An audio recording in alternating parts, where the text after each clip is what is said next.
Hello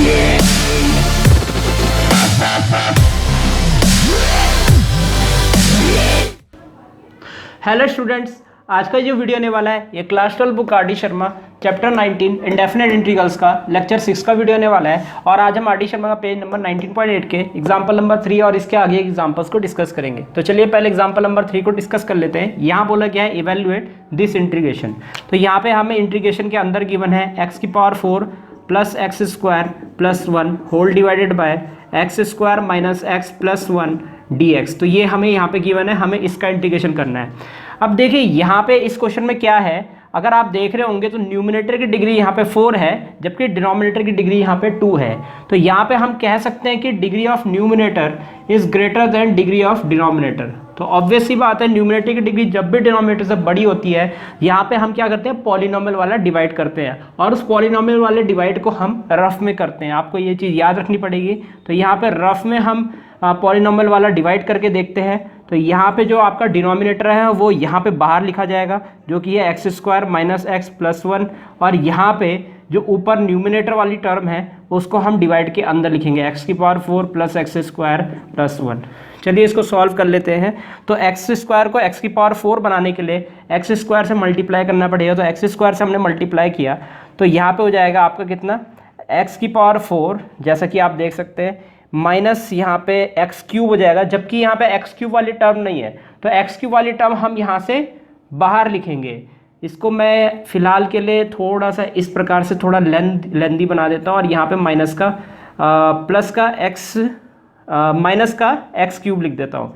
देखिए minus का x into x square minus का x³ हो जाएगा, और यहाँ पे क्योंकि x³ वाली टर्म नहीं है तो उसको हम अलग से लिखेंगे, किसी के नीचे नहीं लिखेंगे। सेम डिग्री वाली टर्म को नीचे लिखते हैं। तो यहाँ पे लास्ट में आ जाएगा आपका प्लस का, यहाँ पे आप देख सकते हैं प्लस का 1 इंटू एक्स स्क्वायर प्लस का एक्स स्क्वायर। तो प्लस के एक्स स्क्वायर के नीचे हम प्लस का एक्स स्क्वायर यहाँ पे लिख देंगे। तो इस प्रकार से हमारा ये आ रहा है, और यहाँ पे हम साइन चेंज कर देते हैं, प्लस का माइनस और माइनस का प्लस। तो यहाँ पे ये और ये यहाँ पे कैंसिल हो जाएगा, जबकि यहाँ पे है आपका प्लस का x³, उसको हम यहाँ लिख देते हैं, और आगे है हमारा प्लस का 1, तो प्लस का 1 आ जाएगा। तो प्लस का x³ प्लस का 1 आ गया है। फिर से हम अब यहाँ पे x³ बनाने की कोशिश करेंगे, x square plus x square into x³ हो जाएगा। इसके बाद हम यहाँ पे माइनस एक्स को प्लस एक्स के साथ मल्टीप्लाई करेंगे तो यहाँ माइनस का एक्स स्क्वायर आ जाएगा। ऑब्वियस सी बात है, किसी के नीचे नहीं लिखेंगे क्योंकि यहाँ पे एक्स स्क्वायर मौजूद नहीं है। और यहाँ पे हो जाएगा हमारा प्लस का 1 इंटू एक्स। यहाँ पे हमारा कितना आएगा, यहाँ पे आ जाएगा हमारा अब ऑब्वियस सी बात है यहाँ एक्स भी मौजूद नहीं है, तो यहाँ पे हम क्या करेंगे, प्लस का एक्स यहाँ पे आगे लिख देंगे। तो यहाँ पे क्या होगा, इनका नीचे वालों का साइन चेंज हो जाएगा, प्लस का माइनस, माइनस का प्लस, प्लस का माइनस, और यहाँ पे ये कैंसिल हो जाएगा। तो यहाँ पे आपका सबसे बड़ी पावर लिखिए, ये हो जाएगा एक्स स्क्वायर, फिर है आपका माइनस का एक्स, और इसके बाद है आपका प्लस का 1। तो प्लस का 1 इस प्रकार से लिख देंगे। तो देखिए यहाँ पे ये और ये टर्म सेम दिख रही है, तो 1 टाइम हम इसको ले जा लेंगे, 1 टाइम हम इसको ले जाएंगे। तो ये x square into 1 x square minus x into 1 minus का एक्स, और 1 इंटू 1 प्लस का 1, यहाँ पे ये आ जाएगा। ऑब्वियस सी बात है ये पूरा कैंसिल होके 0 आ गया। तो रिमाइंडर हमारा 0 आ गया है। कल मैंने आपको इसका सोल्यूशन भी बताया था, question plus remainder upon denominator. तो यहाँ पे यानी कि इस इंटीग्रेशन को हम क्या लिख सकते हैं, रफ वर्क हमारा यहीं पे समाप्त हो जाएगा। तो यहाँ से मैं फेयर वर्क शुरू कर रहा हूँ, तो इसको हम क्या लिखेंगे, तो यहाँ पे इसको लिखेंगे this integration can be written as ऐसे। तो यहाँ पे क्वेश्चन जो है हमारा ये है, जो कि x square plus x plus 1 है, क्वेश्चन प्लस रिमाइंडर हमारा 0 है एज यूजुअल, तो 0 अपॉन डिनोमिनेटर हमारा ये है, जो कि यहाँ से भी आप देख सकते हैं x square minus x plus 1 all over the dx। तो यहाँ पे ये आ गया है। ऑब्वियसली बात है ये तो आपका 0 हो जाएगा, सिर्फ इंटीग्रेशन इसका होगा। तो इंटीग्रेशन एक्स स्क्वायर dx अलग अलग ले जा लेता हूँ मैं सबके साथ, x dx प्लस 1 dx। तो यहाँ पे इन सब का इंटीग्रेशन करेंगे तो x³ अपॉन 3 प्लस यहाँ पे आ जाएगा एक्स स्क्वायर अपॉन 2, और ये 1 का इंटीग्रेशन x होता है, और आगे हम प्लस c लिख देंगे। तो प्रत्येक क्वेश्चन में आपको प्लस c भी लिखना है। तो उम्मीद है आपको समझ में आ गया होगा। ये यहाँ से लेकर यहाँ तक ये पूरा आपका रफ वर्क है। तो ये फेयर उतारेंगे आप, उसके बाद डायरेक्ट आप इसमें कन्वर्ट कर देंगे। फॉर्मूला आपको याद रखना, question plus remainder upon denominator, और बाद में आपको इसी प्रकार से इंटीग्रेट कर देना है। तो इस प्रकार हमारा एग्जाम्पल नंबर 3 यहीं पर समाप्त होता है। तो चलिए अब हम अपने नेक्स्ट इंटीग्रल फॉर्म की तरफ चलते हैं। तो यहाँ पे हमारा नेक्स्ट इंटीग्रल फॉर्म, यहाँ पे इस चैप्टर का ये फोर्थ फॉर्म है, जो इंटीग्रल फॉर्म नंबर 4 है आपका, इंटीग्रेशन ऑफ ट्रिग्नोमेट्रिक फंक्शंस। तो यहाँ पे हम ट्रिग्नोमेट्रिक फंक्शंस का इंटीग्रेशन सीखेंगे। तो चलिए यहाँ पे एग्जांपल नंबर 4 की तरफ चलते हैं, उसके फर्स्ट पार्ट को कर लेते हैं। तो इवेल्युएट दिस इंटीग्रेशन, तो हमें इस इंटीग्रेशन को इवेल्युएट करना है। तो चलिए यहाँ पे क्वेश्चन लिख देते हैं हम। यहाँ पे हमें गिवन क्या है, 3 sin x minus 2 cos x plus 4 sec square x minus 5 cosec square x dx। अब चाहे तो आप इसी लाइन में सीधा सीधा फटाफट से सबका इंटीग्रेशन लिख दीजिए, जल्दी से एक ही लाइन में सॉल्व हो जाएगा। तो इस प्रकार से भी आप पेपर में कर सकते हैं। जैसे कि यहाँ पे 3 लिखा आपने, साइन एक्स का इंटीग्रेशन होता है माइनस का कॉस एक्स, तो आपने यहाँ पे माइनस का कॉस एक्स लिख दिया, ये आ जाएगा। माइनस का 2 यहाँ लिख दिया, कॉस एक्स का इंटीग्रेशन होता है प्लस का साइन एक्स, तो यहाँ पे साइन एक्स हो जाएगा। प्लस का 4 सेक स्क्वायर एक्स का होता है टेन एक्स, तो यहाँ पे आपने टेन एक्स लिख दिया। माइनस यहाँ पे है 5, ऑब्वियस सी बात है, यहाँ पे कॉसेक का होता है माइनस का कॉट, तो माइनस माइनस प्लस का कॉट हो जाएगा यहाँ पे प्लस सी। तो इस प्रकार से आप यहाँ पे जल्दी करना चाहे तो ऐसे भी कर सकते हैं, लेकिन मैं आपको राय नहीं दूंगा अभी ऐसे करने के लिए। अगर ये 2 नंबर का आएगा तो ये आपको पूरे नंबर नहीं दिलाएगा। तो इस प्रकार से देखिए, आपको इस प्रकार से करना है। अगर 2 नंबर का आता है तो यहाँ पे आप क्या करेंगे, पहले आप इंटीग्रेशन सबके साथ, सारी टर्म्स के साथ अलग अलग लिख देंगे। तो यहाँ पे लिख देते हैं 3 sin x माइनस का integration 2 cos x, 3 sin x dx minus integration 2 cos x dx। देखिए इंटीग्रेशन का साइन लगाते हैं तो dx भी साथ में जरूर लिख दीजिएगा। Plus 4 sec square x dx minus integration 5 cosec square x dx। तो इस प्रकार से हमने यहाँ पे लिख दिया। अब सारे कांस्टेंट जो नंबर हैं उनको बाहर ले लेंगे। तो यहाँ पे हो जाएगा 3 integration sin x dx minus का 2 integration cos x dx plus का 4 sec square x dx minus का 5 cosec स्क्वायर x dx। तो चलिए अब इंटीग्रेट कर लेते हैं।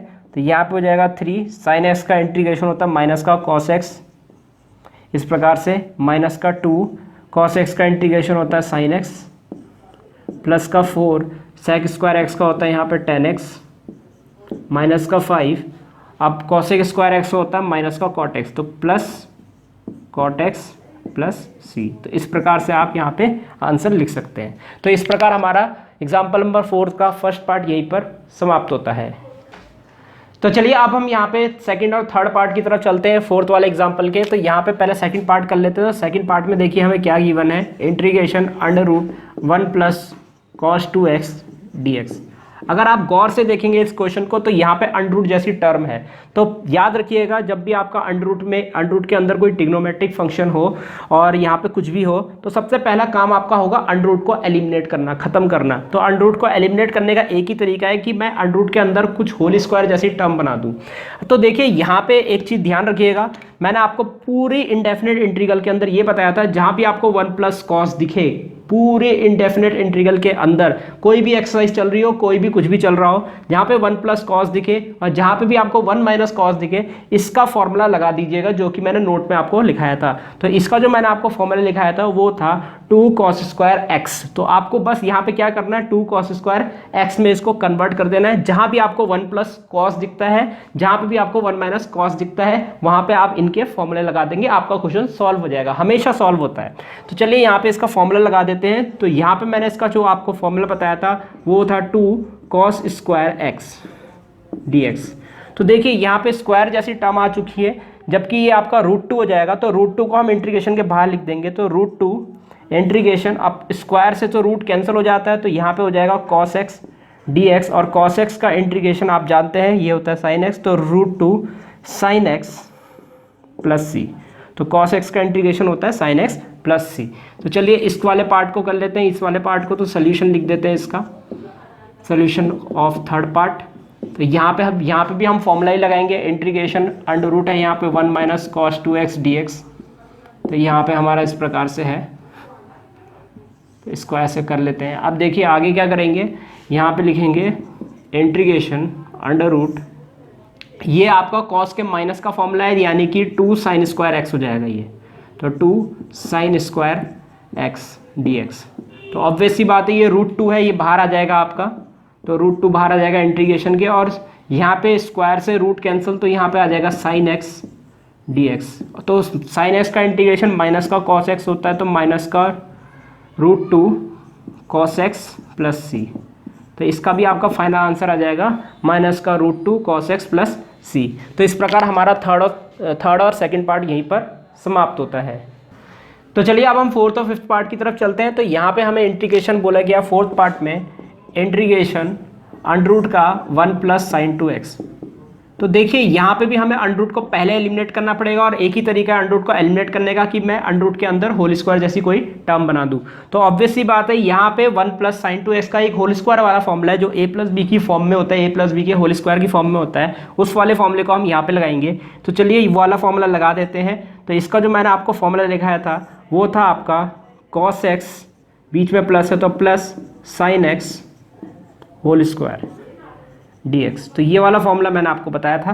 तो यहाँ से स्क्वायर से अंडर रूट कैंसिल हो जाएगा, अंडर रूट यहाँ पे एलिमिनेट हो चुका है, तो यहाँ पे हो जाएगा इंटीग्रेशन cos x dx, और बीच में है plus integration sin x dx। तो इन दोनों का अब इंटीग्रेशन कर देते हैं। cos x का इंटीग्रेशन होता है sin x, और sin x का इंटीग्रेशन होता है माइनस का cos x, और आगे हो जाएगा प्लस सी। तो इसका आंसर हो जाएगा sin x minus cos x plus C. तो चलिए यहाँ पे हम आगे बढ़ते हैं और फिफ्थ वाले पार्ट को यहाँ पे हम सॉल्व कर लेते हैं, इसका सोल्यूशन कर लेते हैं, सोल्यूशन ऑफ फिफ्थ पार्ट। तो इंटीग्रेशन यहाँ पे आपको दे रखा है 1 - sin 2x dx। तो ऑब्वियस सी बात है यहाँ पे भी हमारा फॉर्मूला लग जाएगा, बस यहाँ पे आपका हो जाएगा, इसका जो फॉर्मूला होता है वो होता है आपका cos x, बीच में माइनस है तो माइनस sin x का होल स्क्वायर, और आगे है dx। तो होल स्क्वायर से यहाँ अंडर रूट कैंसिल हो जाएगा, तो यहाँ पे हो जाएगा हमारा cos x माइनस, यहाँ पे हो जाएगा हमारा cos x dx minus sin x dx। तो इस प्रकार से हो जाएगा। तो cos x का इंटीग्रेशन यहाँ पे होता है हमारा sin x, अपना वाला ये माइनस है यहाँ पे, और sin x का इंटीग्रेशन होता है माइनस का cos x, तो minus minus plus cos x हो जाएगा यहाँ प्लस सी। तो ये हमारा इस वाले क्वेश्चन का आंसर हो जाएगा। देखिए कई बार ऐसा भी होता है कि 1 + sin 2x को कोई भी कभी कभार कोई यहाँ पे sin x plus cos x का होल स्क्वायर भी लिखता है, वो भी सही है, गलत नहीं है। अगर आप sin x plus cos x का होल स्क्वायर भी लिखेंगे वो भी सही माना जाएगा। इस वाले केस में भी आप sin x minus cos x का होल स्क्वायर भी लिख सकते हैं। हो सकता है आर डी शर्मा की बुक में आपको sin x minus cos x का होल स्क्वायर दिख जाए, उस केस में यहाँ पे आंसर आपका अलग आएगा। तो ऐसा जरूरी नहीं है कि हमारा आंसर गलत है और आर डी शर्मा में सही है अगर उन्होंने sin x minus cos x का होल स्क्वायर लिखा है। तो ऐसा कुछ भी नहीं है, ये भी आंसर करेक्ट है, वो भी आंसर करेक्ट है, तो दोनों आंसर करेक्ट माने जाएंगे। अगर आप उस तरीके से करते हैं, मान लीजिए यहाँ पे आपने sin x minus cos x का होल स्क्वायर किया, यहाँ पे ऑब्वियस सी बात है यहाँ पे चेंज आ जाएगा, यहाँ पे आ जाएगा sin x dx minus integration cos x dx आ जाएगा। तो इस केस में तो आंसर अलग आना ही है, वो तो अलग बात है। तो यहाँ पे हम माइनस का cos x लिख देंगे, इसका इंटीग्रेशन माइनस का cos x हो जाएगा, और ये वाला माइनस है और इसका इंटीग्रेशन हो जाएगा sin x और प्लस सी। तो हो सकता है वहाँ पे माइनस का cos x माइनस का sin x प्लस सी आपका आंसर आ रहा हो। तो दोनों ही आंसर हमारे सही है, तो डरने की बात नहीं है, यहाँ पे हमारे दोनों आंसर सही माने जाएंगे। बस वो तरीका देखेंगे आपने सही किया है कि नहीं किया है। तो इस प्रकार हमारा फोर्थ और फिफ्थ पार्ट यहीं पर समाप्त होता है। तो चलिए अब हम सिक्स्थ पार्ट की तरफ चलते हैं। तो सिक्स्थ पार्ट में यहाँ पे हमें देखिए क्या दे रखा है, यहाँ पे हमें दे रखा है cos x minus cos 2x upon 1 minus cos x dx। तो ये हमारा क्वेश्चन है। अब देखिए यहाँ पे हम क्या करेंगे, अगर आप गौर से देखे होंगे यहाँ पे हर जगह cos ही cos नजर आ रहा है, लेकिन यहाँ पे एंगल में डिफरेंस है, ये 2x एंगल है, ये 1x एंगल है, और ये भी 1x एंगल है। तो हमें पूरे क्वेश्चन को यहाँ पे 1x एंगल में कन्वर्ट करना पड़ेगा। उसके लिए यहाँ पे हम cos 2x का फॉर्मूला लगाएंगे, जो कि यहाँ पे इसका जो फॉर्मूला होगा वो cos की टर्म्स में लगाएंगे, याद रखिएगा, क्योंकि हर तरफ यहाँ पे cos ही है। तो यहाँ पे cos 2x का वो वाला फॉर्मूला लगेगा जो cos की टर्म्स में है। तो चलिए यहाँ पे वो वाला फॉर्मूला लगा देते हैं। ये तो आपका cos x ही है, इसको आप एज इट इज लिख देंगे, माइनस यहाँ ब्रैकेट बना लीजिए, और cos 2x का फॉर्मूला होता है cos की टर्म्स में 2 cos स्क्वायर x माइनस 1। तो ये हमारा फॉर्मूला होता है। अपॉन में हमारा डिनोमिनेटर जैसा है इसको हम वैसे ही लिख देंगे dx। तो ये हो जाएगा। और इंटीग्रेशन देखिए यहाँ से क्या होगा, इस माइनस को अंदर हम मल्टीप्लाई कर देते हैं तो यहाँ पे हो जाएगा, पहले तो मैं स्क्वायर वाली टर्म लिख रहा हूँ तो माइनस का 2 कॉस स्क्वायर एक्स, फिर इसको लिख रहा हूँ मैं प्लस का कॉस एक्स, और यहाँ हो जाएगा माइनस माइनस प्लस का 1 अपॉन यहाँ पे हो जाएगा 1 माइनस कॉस एक्स। तो ऑब्वियस सी बात है यहाँ पे माइनस का 2 कॉस स्क्वायर एक्स हो जाएगा और माइनस माइनस प्लस का 1 हो जाएगा, और इसको मैंने एज इट इज़ लिख दिया। तो इस प्रकार से हमारा ये आ चुका है। तो ऊपर आप देख रहे होंगे ये क्वाड्रेटिक क्वेश्चन की तरह लग रही है, स्क्वायर वाली टर्म भी है, 1 पावर वाली टर्म भी है, और यहाँ पे कांस्टेंट भी है। तो यहाँ पे हमें इसकी मिडिल टर्म स्प्लिटिंग करनी पड़ेगी, क्योंकि यहाँ पे इंटीग्रेशन तब तक पॉसिबल नहीं है जब तक आपका डिनोमिनेटर रहेगा, क्योंकि हमारे पास इंटीग्रेशन में कोई डिवीजन रूल तो होता नहीं है। तो इसके लिए हमें यहाँ पे डिनोमिनेटर को एलिमिनेट करना होगा। इसको एलिमिनेट करने के लिए हमें न्यूमिनेटर को सिंप्लीफाई करना पड़ेगा, और किसी तरीके से न्यूमिनेटर में हमें 1 माइनस कॉस एक्स लाना पड़ेगा ताकि डिनोमिनेटर वहाँ से सिंप्लीफाई हो जाए। तो इसके लिए हमें क्या करना पड़ेगा, न्यूमिनेटर को सिंप्लीफाई करने के लिए सबसे पहले माइनस कॉमन लेना पड़ेगा। तो माइनस कॉमन ले लेते हैं यहाँ पे हम। तो माइनस कॉमन लेने के बाद ये हो जाएगा 2 कॉस स्क्वायर एक्स, सभी से हमने माइनस कॉमन लिया है तो ये प्लस में हो जाएगा, ये माइनस में हो जाएगा, तो माइनस का कॉस एक्स, और ऑब्वियस ही बात है ये भी माइनस का 1 हो जाएगा। तो सबके साइन चेंज कर देंगे हम, क्योंकि तीनों से माइनस कॉमन निकला है, अपॉन में 1 minus cos x d x. तो इस प्रकार से हमारा, अब यहाँ पे हम इसकी स्प्लिटिंग कर देते हैं, मिडिल टर्म स्प्लिटिंग। तो ऑब्वियस ही बात है 2 इंटू -1 आपका -2 होगा, और -2 यहाँ पे आपको माइनस का 1 चाहिए। तो यहाँ पे आप क्या करेंगे, माइनस का 2 प्लस का 1 करेंगे तो माइनस का 1 इसका रिजल्ट आएगा। तो इसका मतलब यहाँ पे माइनस का 2 कॉस एक्स प्लस का 1 कॉस एक्स इसको लिखेंगे हम। तो माइनस यहाँ पे हो जाएगा 2 कॉस स्क्वायर एक्स माइनस का 2 कॉस एक्स प्लस का 1 कॉस एक्स माइनस का 1, और होल डिवाइडेड बाय यहाँ पे हो जाएगा हमारा 1 minus cos x d x. तो इस प्रकार से हो जाएगा। तो पहली दो टर्म से यहाँ से 2 कॉस एक्स कॉमन आ रहा है, तो इधर मैं मिटा देता हूँ। इधर देखिए यहाँ पे हो जाएगा माइनस का, तो यहाँ से हमारा 2 कॉस एक्स कॉमन आ रहा है, तो यहाँ से हमने 2 कॉस एक्स कॉमन ले लिया है। ब्रैकेट में बचेगा यहाँ पे कॉस एक्स माइनस 1, तो यहाँ पे हमने लिख दिया कॉस एक्स माइनस 1, और यहाँ से लास्ट की दो टर्म से हमारा सिर्फ +1 कॉमन आ रहा है, तो +1 कॉमन लेंगे तो यहाँ पे हो जाएगा कॉस एक्स माइनस 1, तो यहाँ पे भी हो जाएगा कॉस एक्स माइनस 1, और whole divided by 1 minus cos x d x. अब इस माइनस को मैं सोच रहा हूँ, क्योंकि यहाँ पे cos x -1 है, तो डिनोमिनेटर भी क्या हम cos x -1 बना सकते हैं। इस माइनस को अगर आप डिनोमिनेटर में मल्टीप्लाई करवाएंगे तो क्या हो जाएगा, ये माइनस का 1 तो हो जाएगा, लेकिन ये माइनस माइनस प्लस का cos x हो जाएगा, तो प्लस का cos x -1 जो कि यही बन जाएगा। तो यहाँ पे माइनस को डिनोमिनेटर में मल्टीप्लाई करवा देते हैं, ऊपर से हम स्प्लिटिंग भी कर देते हैं। तो ये तो आ जाएगा आपका cos x -1 एक ब्रैकेट में, और दूसरे ब्रैकेट में हो जाएगा 2 cos x + 1, और अपॉन में यहाँ पे क्या हो जाएगा, जब ये माइनस इनसे मल्टीप्लाई करेगा तो माइनस वाली टर्म प्लस में आ जाएगी, तो प्लस का cos x हो जाएगा, और ये प्लस का 1 है, ये माइनस से मल्टीप्लाई करके माइनस का 1 हो जाएगा dx। तो यहाँ पे ये जो है ये इससे कैंसिल हो चुका है। अब यहाँ पे काफ़ी इजीली इंटीग्रेशन हो जाएगा, क्योंकि यहाँ पे आपका बचा है सिर्फ 2 cos x + 1 dx। तो यहाँ पे ऑब्वियस सी बात है दोनों के साथ अलग अलग ले जा लेंगे, तो 2 को बाहर ले लेते हैं, cos x dx लिख देते हैं यहाँ पे, और प्लस इंटीग्रेशन 1 डॉट dx लिख देते हैं। तो यहाँ पे हो जाएगा 2 cos x का इंटीग्रेशन यहाँ पे हो जाता है sin x, और प्लस 1 का इंटीग्रेशन x होता है, प्लस c हो जाएगा।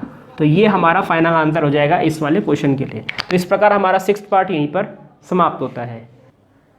तो स्टूडेंट्स, इस प्रकार ये वीडियो यहीं पर समाप्त होता है। उम्मीद है आपको वीडियो समझ आया होगा। इसके नेक्स्ट वीडियो में हम आगे एग्जांपल्स डिस्कस करेंगे। इस वीडियो को देखने आपका बहुत बहुत धन्यवाद। अगर आपको वीडियो समझ आया तो आप वीडियो को लाइक जरूर कर दीजिएगा, और अपने दोस्तों को इसको शेयर जरूर कर दीजिएगा, और इस चैनल को सब्सक्राइब भी जरूर कर दीजिएगा, क्योंकि मैं आगे भी इसी तरह के वीडियोस आपके लिए लाता रहूँगा। तो सब्सक्राइब जरूर कर दीजिएगा। फिलहाल के लिए इस वीडियो में इतना ही, मिलते हैं हमारे नेक्स्ट लेक्चर में।